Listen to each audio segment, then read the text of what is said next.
Shalom, peuple de Dieu, que la grâce et la paix vous soient multipliées de la part de notre Seigneur au nom de Jésus-Christ. Que le Seigneur vous bénisse et qu'il rencontre toutes vos préoccupations dans son amour éternel.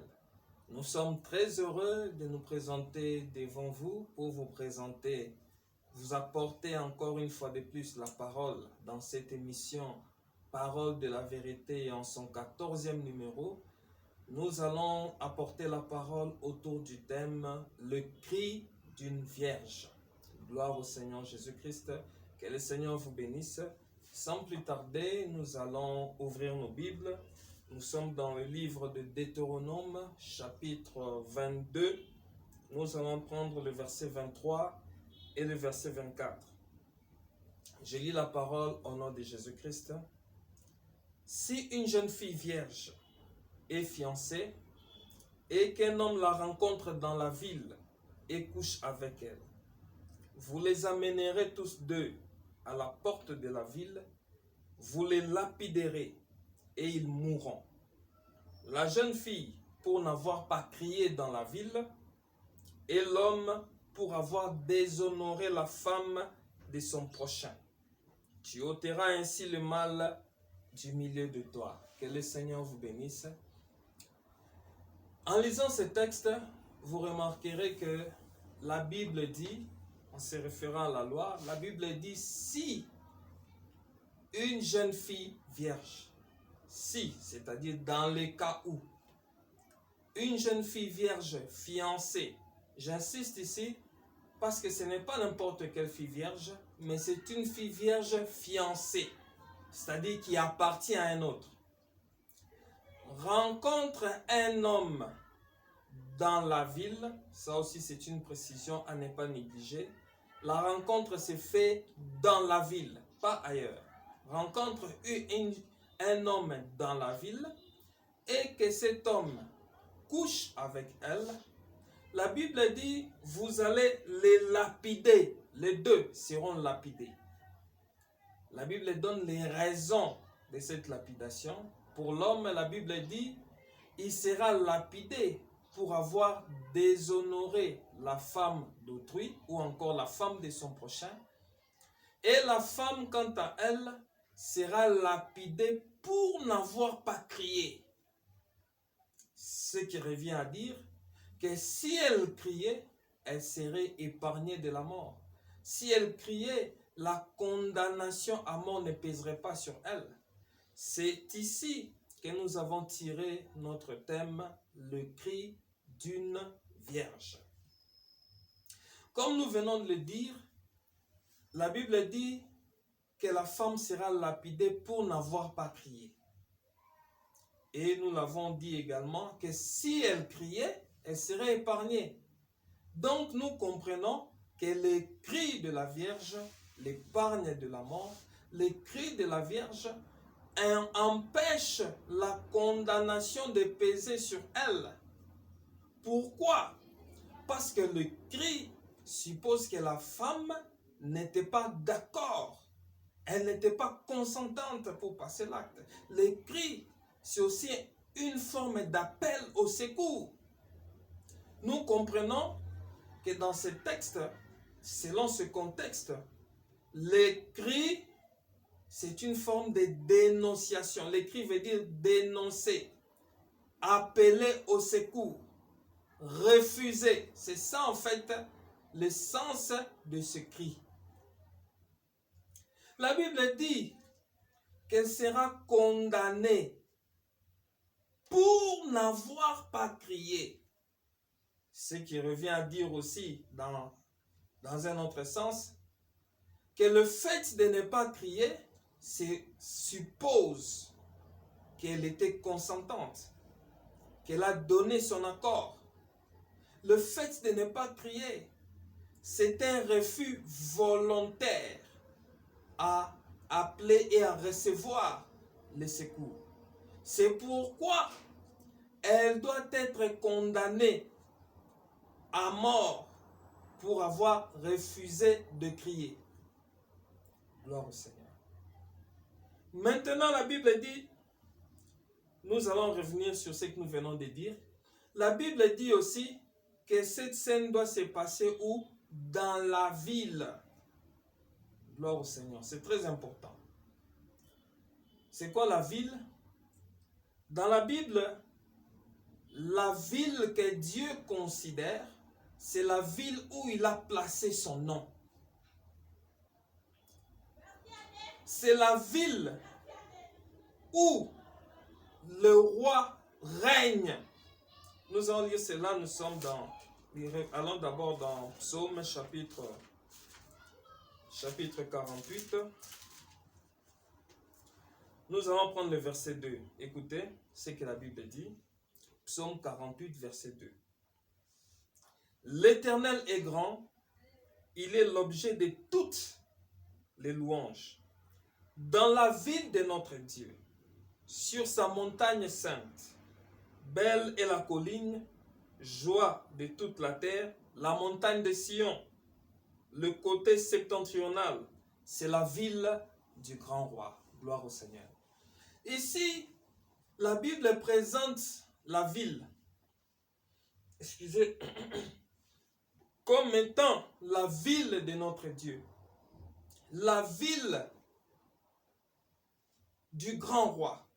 Or, la ville dont nous parlons ici, il s'agit de la Jérusalem, précisément dans la cité de David, à Sion, là où le roi régnait. Or, le véritable David qui règne, c'est le Seigneur Jésus-Christ, c'est Dieu lui-même. Gloire au Seigneur. Donc, la ville ici peut prendre l'aspect ou l'image des lieux où Dieu règne. Gloire au Seigneur. Et là où Dieu règne, il y a toujours du secours. Nous fermons encore cette petite parenthèse. Nous allons revenir. Nous sommes en train de constituer les éléments qui vont nous aider à mieux comprendre le message que nous voulons vous communiquer. Gloire au Seigneur. Coucher avec la Vierge, qu'est-ce que c'est? Coucher avec la Vierge, c'est lui donner la sémence. Coucher avec quelqu'un, c'est lui donner la sémence. Or, la sémence, dans la Bible, c'est l'image de la parole.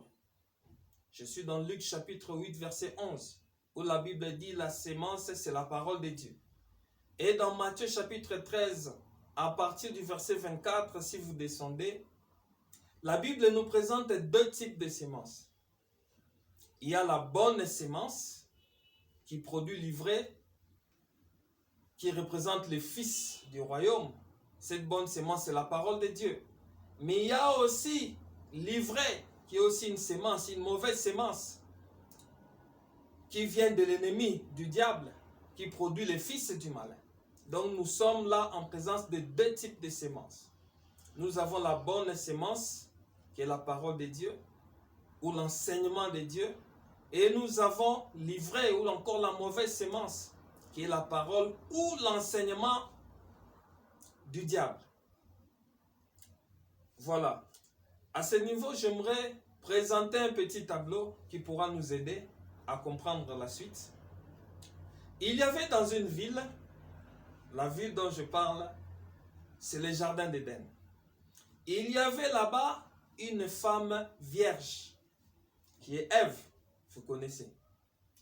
Ici, permettez-moi de signaler d'avance que la virginité dont nous parlons, c'est la virginité spirituelle qui parle de la pureté. Ok? C'est la pureté. Et cette pureté, nous la recevons à travers la parole de Dieu. C'est la parole de Dieu qui nous rend purs. Selon Jean chapitre 15, verset 3. Lisons ça, c'est important. Jean chapitre 15, verset 3. Jésus dit ceci: déjà vous êtes purs à cause de la parole que je vous ai annoncée. Gloire au Seigneur. Là, c'est Jésus qui parle. Il dit: vous êtes purs à cause de la parole que je vous ai annoncée. Gloire au Seigneur. Donc, il y avait dans cette ville une jeune femme vierge, pure, Ève, qui était fiancée à un homme qui est Adam.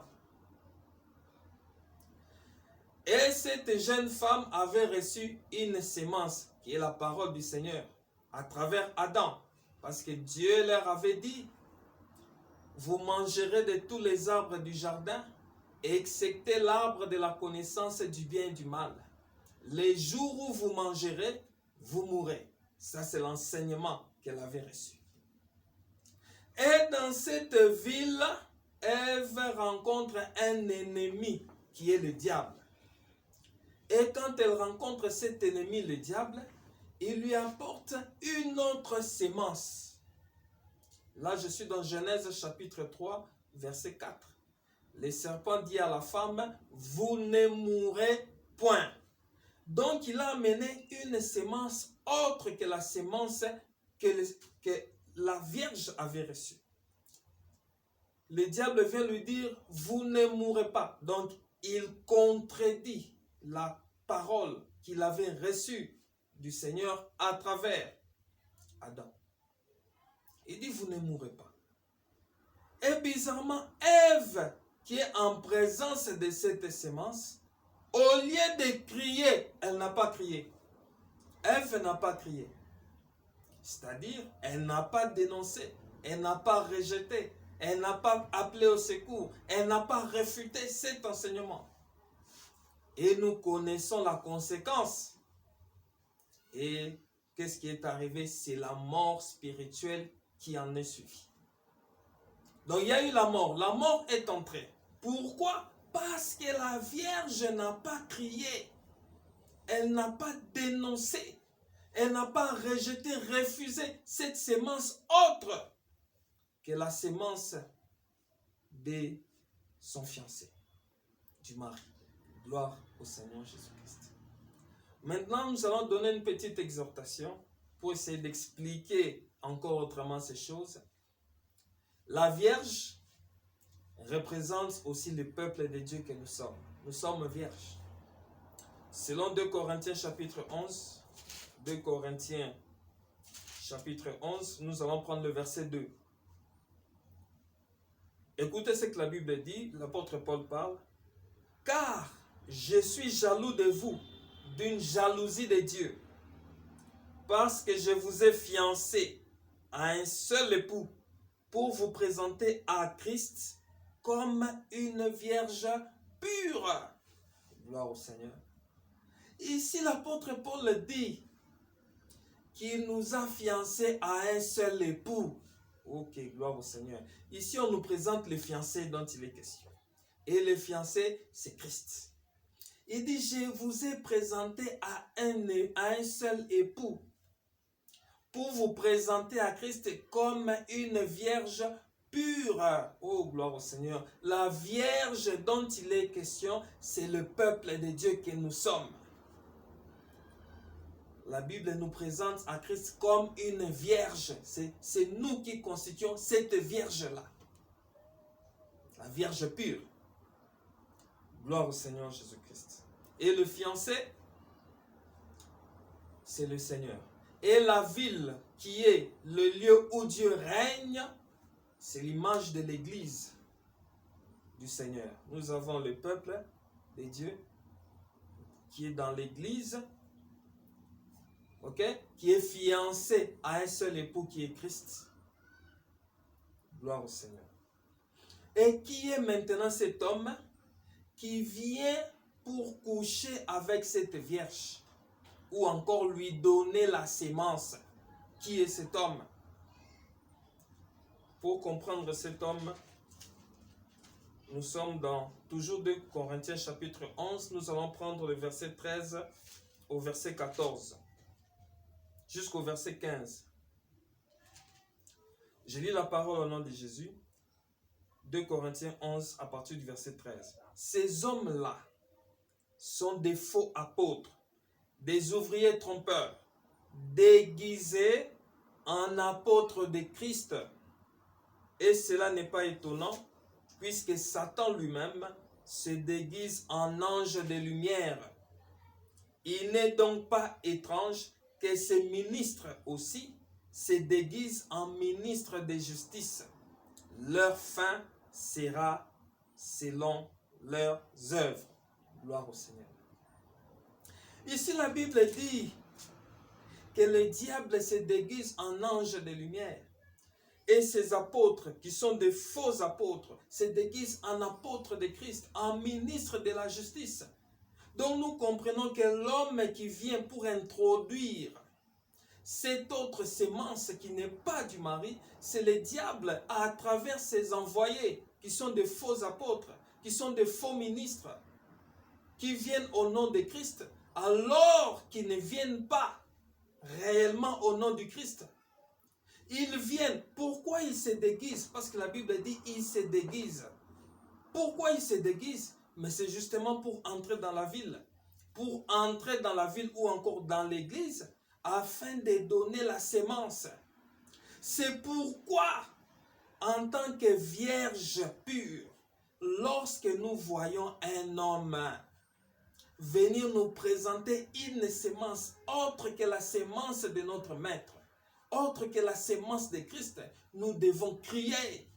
La Vierge doit crier, doit pousser un cri, c'est-à-dire doit dénoncer, doit refuser, doit appeler au secours, doit dire non à cette sémence qui n'est pas celle du mari. Gloire au Seigneur. Sinon, on risque d'être condamné à mort comme eux, les faux apôtres du Christ, qui sont condamnés à mort, les serviteurs du diable. Nous devons crier, pousser des cris, afin de ne pas être condamnés avec eux. Gloire au Seigneur. Ce qui est étonnant aujourd'hui, c'est que nous remarquons dans certaines églises locales où on est censé trouver la Vierge, qui est le peuple de Dieu.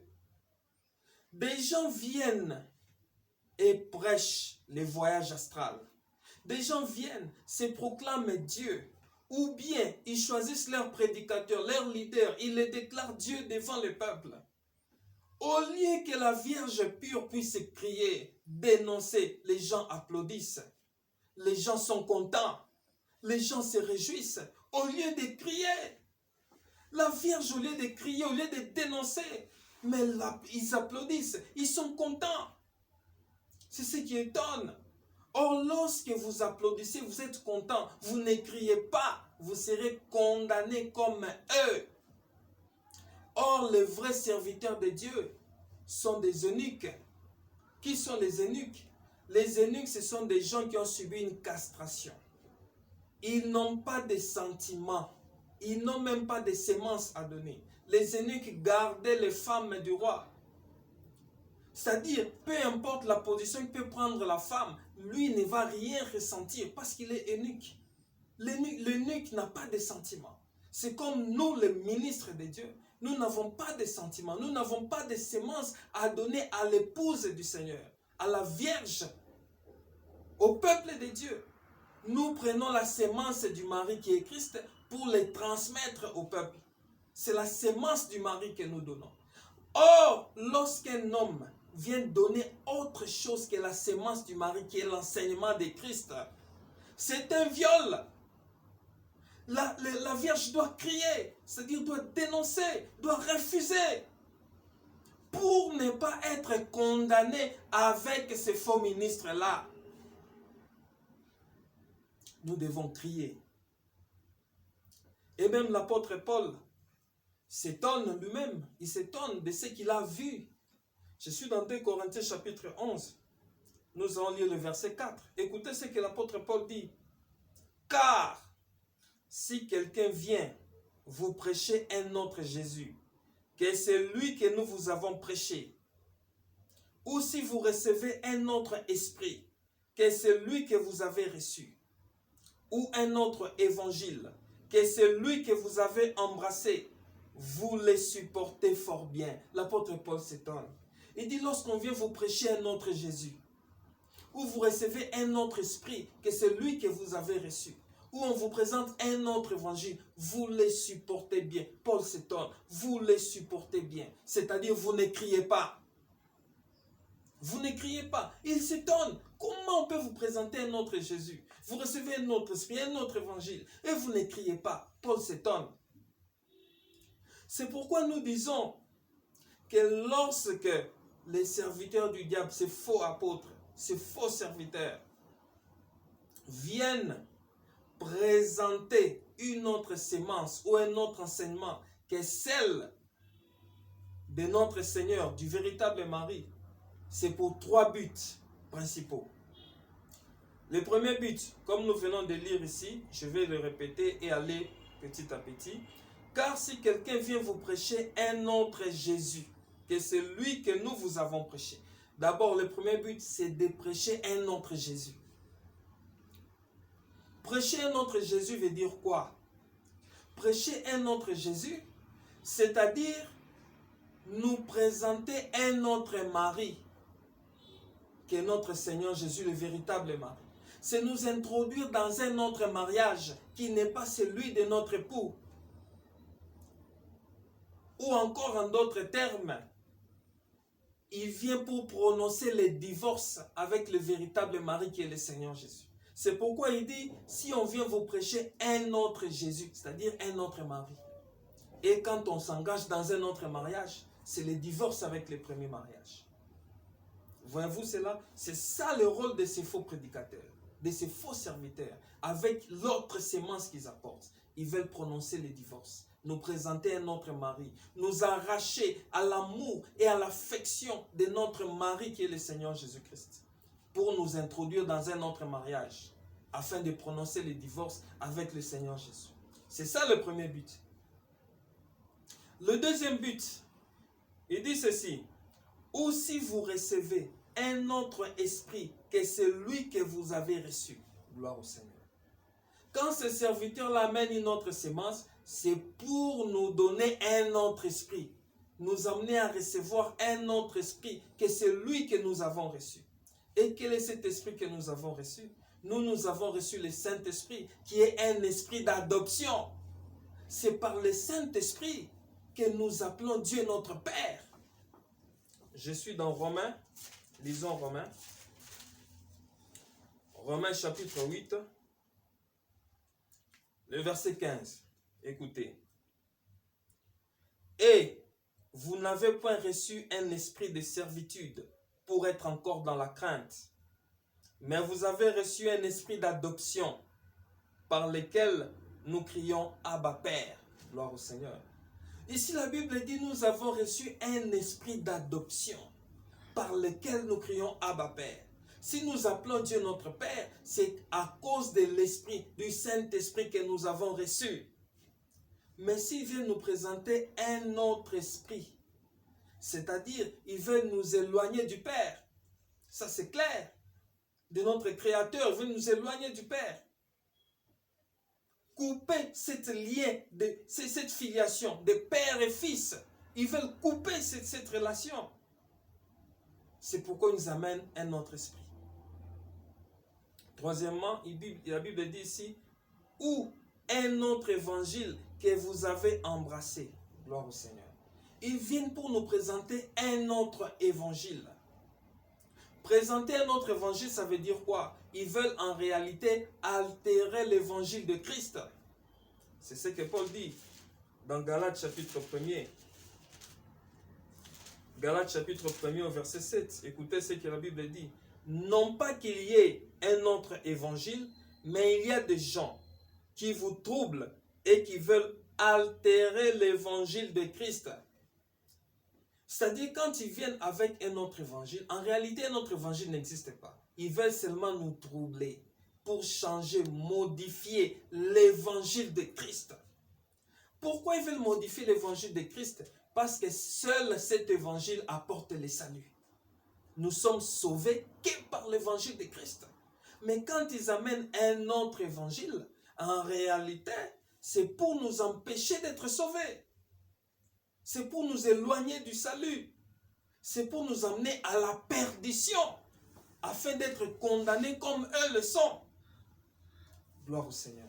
Donc c'est pourquoi, pour clôturer, nous disons ceci, que lorsque l'on vient nous présenter un autre évangile, toi qui me suis, la Vierge pure du Seigneur, tu dois crier, tu dois dénoncer, tu dois refuser ces choses. N'accepte pas de recevoir une sémence autre que la sémence du mari qui est le Seigneur Jésus-Christ. Parce que toute autre sémence n'apporte pas la vie. Toute autre sémence amène la mort, nous éloigne du mari, nous éloigne, coupe notre relation avec notre Père. Cette relation de père et fils, cette intimité, brise cela.